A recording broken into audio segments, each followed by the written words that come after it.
Hello बच्चों, आज मैं आपको आदि कवि वाल्मीकि की व्याख्या बताऊंगी। संस्कृत वाङ् में अस्यादि कवि महामुनि वाल्मीकि सर्वै विद्वद्भिः स्वीक्रियते। संस्कृत वाङ् में के जो प्रथम कवि हैं वो महामुनि वाल्मीकि हैं।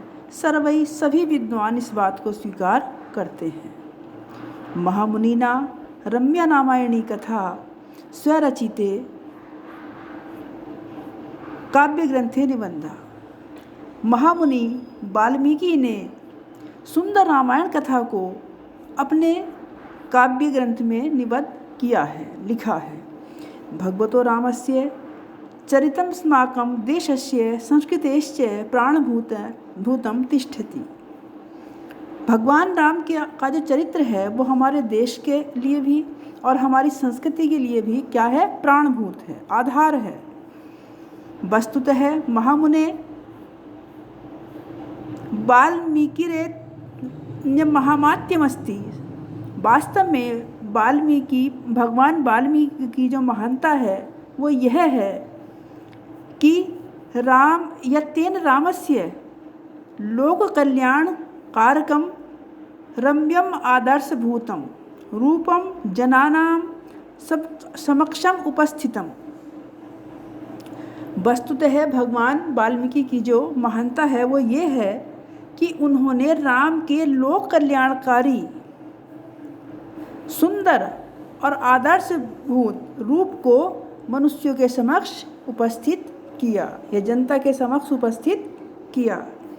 वयम च तेन रामम ज्ञातुम क्षमा अभूम, जिसके कारण हम राम के चरित्र को जानने में समर्थ हुए। स्कंद पुराण आध्यात्म रामायणम अनुसारात, स्कंद पुराण और रामायण के अनुसार अयम ये ब्राह्मण जाति में पैदा हुए और अग्नि शर्मा इनका नाम था। पूर्व जन्म है विपाकात, पूर्व जन्म के फलस्वरूप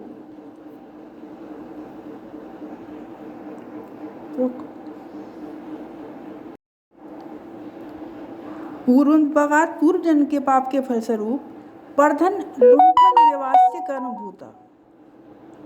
उन्होंने दूसरों के धन को लूटने के कार्य को अपना कर्म बनाया। वनांतरे पथि का नाम धन लुंठन में तस्य जीविका साधनमासीत। वन के मध्य में यात्रियों को, पथिकों को लूटना उनकी आजीविका का साधन था। लुंठन व्यापारे संचयश्चेत्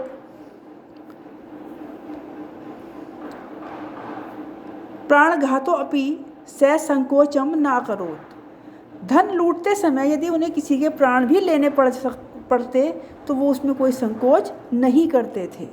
इत्थम हिंसा कर्माणि लिप्ते, इस प्रकार हिंसा कर्म में लिप्त रहते हुए एक बार वन पथ पर पथिकम अकुलताया प्रतीक्षामाणाम असौ, किसी पथिक के इंतजार में वो व्याकुल थे और प्रतीक्षा कर रहे थे कि कोई वहाँ पर आए। मुनिवर मेकमागच्छत् अपश्यत्, उन्हें दूर से एक मुनि आते हुए दिखाई दिए। दृष्ट्वा च हर्षेण प्रफुल्लो जाते, उस मुनिवर को देखकर वो बहुत प्रसन्न हुए और हर्षित हुए। समीपागते मुनिवरे, समीप आने पर मुनिवर को लाल आँखों से देखते हुए, रक्तक्षणी लाल आँखों से देखते हुए, आँखों को घुमाते हुए, भ्रमेण घुमाते हुए, भीमेन रवेण, भीम के समान तेज आवाज में, भयंकर आवाज में तम वाचत, उन्होंने कहा, यत्किंचत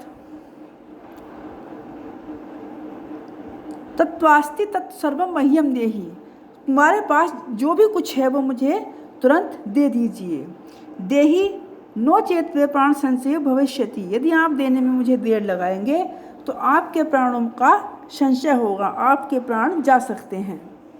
मुनिना प्रत्युत्तम लुंठक, मुनि ने सुनकर उस लुटेरे से कहा, मत पार्श्वे तो किंचन तदपि, मुझे तुम्हारी इस लूटपाट के पीछे कोई आशय दिखाई नहीं देता है।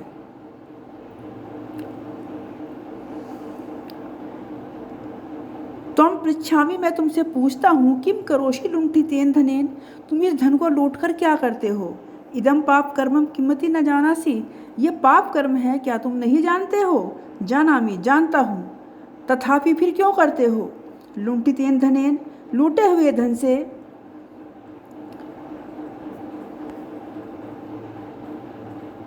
परिवारजनस्य पोषणं रूपं महत् कार्यं करोमीति तेनोक्तम्।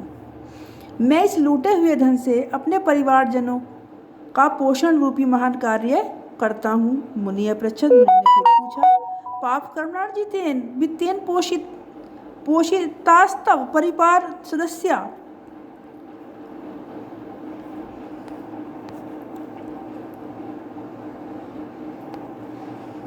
इस लूटे हुए धन से तुम अपने परिवार का पोषण करते हो, लेकिन इस पाप कर्म की लूट कर जो तुम पाप कर्म अर्जित करते हो, वो धन लेने में तो तुम्हारा सहयोगी है, क्या वो इस पाप कर्म में भी तुम्हारे सहयोगी होंगे। सो अवचत, ये सुनकर वो कहते हैं, ये तो मैं नहीं जानता हूँ, लेकिन तुम सब ये सब क्यों पूछते हो। तुम तावत अत्रैव विरम, लेकिन तुम यहाँ ठहरो, तब तक मैं ये बात अपने परिवारजनों से पूछकर वापिस आता हूँ। इत्युक्ता, ऐसा कहकर तम मुनिवरम, उन्होंने मुनिवर को एक मजबूत रज्जुवी रस्सी से कसकर बांध दिया और अपने परिवारजनों से इस बात को पूछने के लिए चले गए।